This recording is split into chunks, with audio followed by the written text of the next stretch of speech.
NBC News in depth tonight. The long road back from Hurricane Katrina and the emotional hearing on Capitol Hill this week with black residents of New Orleans, some of whom made incendiary claims that the federal government intentionally flooded their neighborhoods. Something you hear a lot of in New Orleans. In depth tonight, here is NBC News senior investigative correspondent Lisa Myers. It has become a strongly held belief by some in the storm zone. The idea that the destruction of New Orleans' heavily poor, heavily black 9th Ward was neither an accident nor an act of nature. Harsh words at a congressional hearing. I was on my front porch. I have witnesses that they bombed the walls of the levee. Boom, boom, mister. I'll never forget it. Certainly appears to me to be a mass act of genocide and an ethnic cleansing.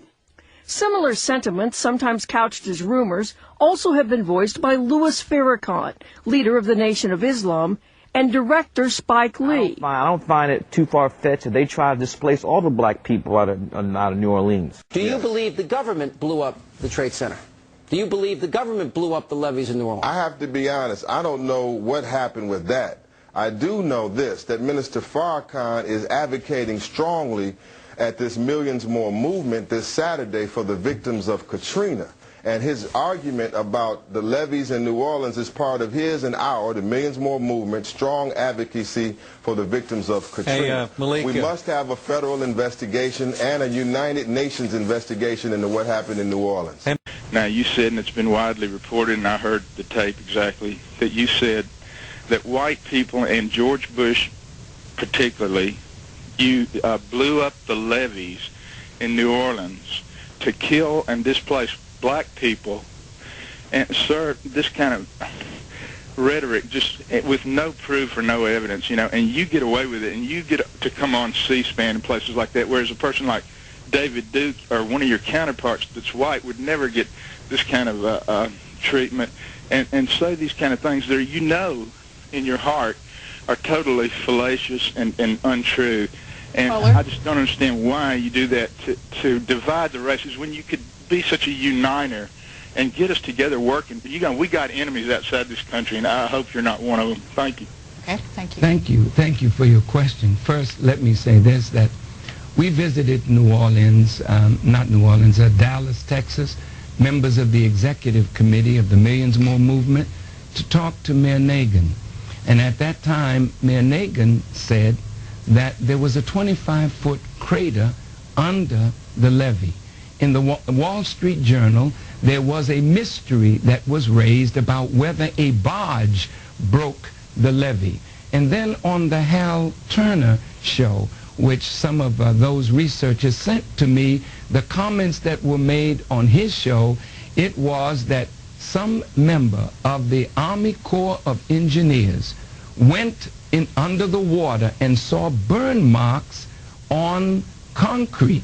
And he took that concrete, according to this article, and sent it to a friend in the Army Forensic Laboratories. And they came back with 2 different types of explosives that are military-type explosives.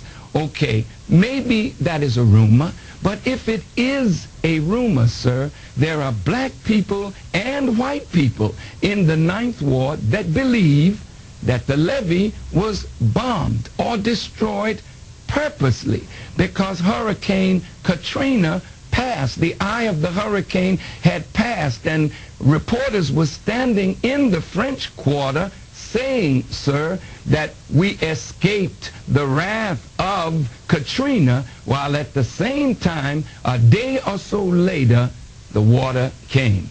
Now, my question, sir, if it is a rumor, the Holy Quran says to us, whenever there's a rumor that is believed and is being spread, then those in authority who can search out the truth of that should go to work and either dispel the rumor as fiction or prove it to be fact. And sir, if you would go and get a book by Mr. John Barry, not a black man, John Barry, he wrote a book called The Rising Tide, and in that book he said, white people, rich white people in 1927 compromised the levee and flooded the Ninth Ward. I didn't write the book, sir, but I know that there are those who hate the poor.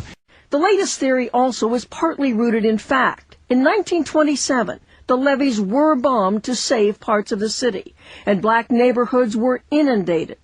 The same John Barry that Minister Farrakhan references has an op-ed piece in today's New York Times after the deluge, some questions. And in the blowout it says, he writes, it matters why the levees broke. He says that there have been 3 credible teams that have been sent to investigate it, and this is what he writes. After inspecting the levees and reviewing storm data, all 3 investigating teams agree. Hurricane Katrina hit Lake Pontchartrain with far less strength than it did the Gulf Coast, and the storm surge fell well short of the tops of the levees. In fact, a design or construction flaw caused them to collapse in the face of a force they were designed to hold. In other words, if the levees had performed as they were supposed to, the deaths in New Orleans proper, the scenes in the Superdome, and the city's devastation would never have taken place. The same people who have covered up Baghdad, the same people who covered up 9/11, the same people who want to cover up the attempt to blow Texas City, well, some of y'all out there have heard that just maybe they blew the levees. Guess what, folks? They blew the levees. New Orleans was genocide. Whoa. You remember they were saying there were 10,000 dead people for a while? Yeah. Then all of a sudden they stopped saying 10,000 and they said 1,000, and we haven't heard about the other 9,000 since? Right.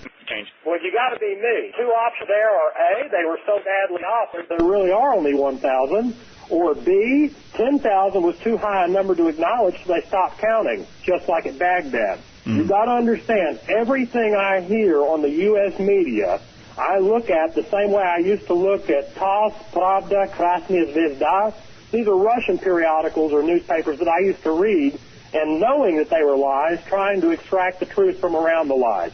Anytime I read, watch, or listen to anything on the U.S. media, I suppose it's propaganda, and I read around and through it to try to get the truth.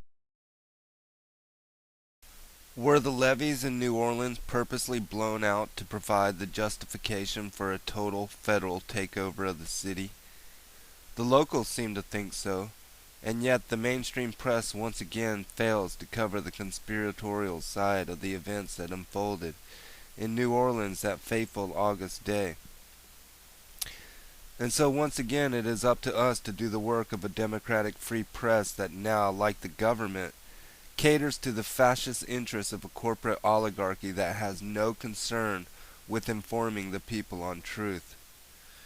In an article released September 8, 2005 called Mass Murder by Drowning, the Unexplained Crack in Several Feet of Concrete, Dr. Shay Penland of the Pontchartrain Institute was surprised because the break was, quote, along a section that was just upgraded.